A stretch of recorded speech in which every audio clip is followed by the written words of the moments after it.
In 244 AD, the Roman army was defeated by Persian forces near modern-day Fallujah in Iraq. The Roman Emperor, Gordian III, leading the force, was murdered. Among the Roman forces was the philosopher Plotinus.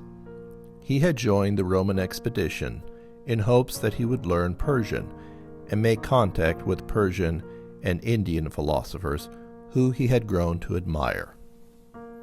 For over 11 years prior, he had studied at the Platonic Academy in Alexandria as a student of Ammianus. Plotinus was now stranded in a foreign land, and with much difficulty, he eventually made his way back to Rome. He would later go on to develop what would be the core of Neoplatonism. He taught that there was a supremely transcendent one, beyond multiplicity or categories of being and non-being.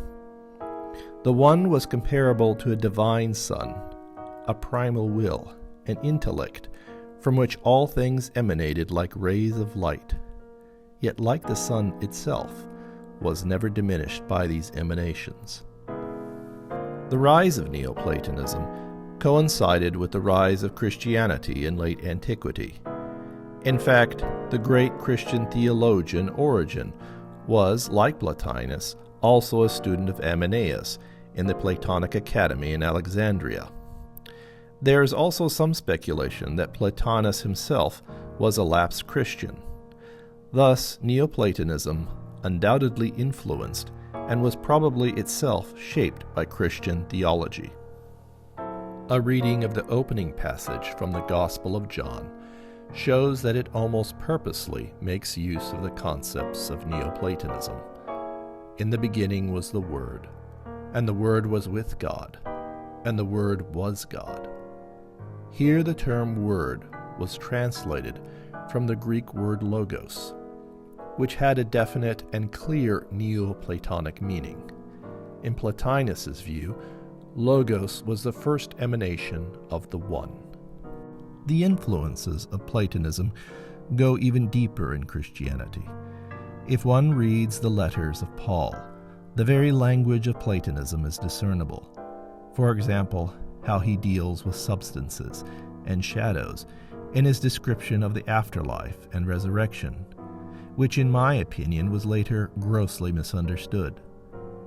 Christian philosophers, such as St. Augustine of Hippo, reaffirmed the importance of Platonism, stating, "The utterance of Plato is the most pure and bright in all philosophy, scattering the clouds of error." And in another place, "I found whatever truth I had read in the Platonists was in the writings of Paul, combined with the exaltation of thy grace." However, despite St. Augustine's reverence of Plato, his misunderstanding of the physicality of the resurrection in the context of true idealism introduced a materialistic understanding of spiritual bodies and its distinction from Paul's flesh and blood. The result of St. Augustine's view was that the idealized logos, which properly exists not as a physical thing, became the physical, spiritual body of Christ that went into a physical heaven.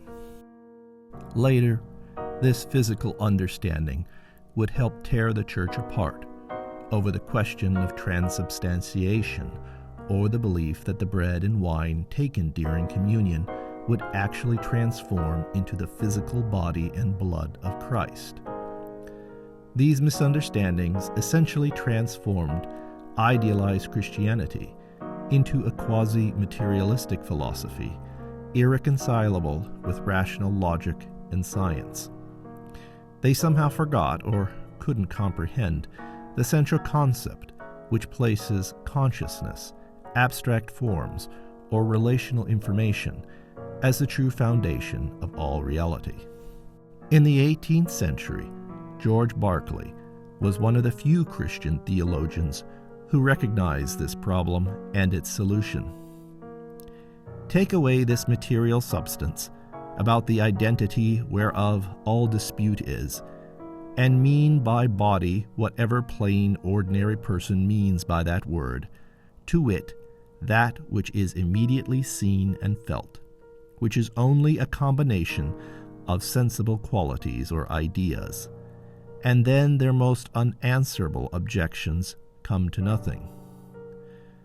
Unfortunately, his insight was largely ignored in favor of a materialistic theology.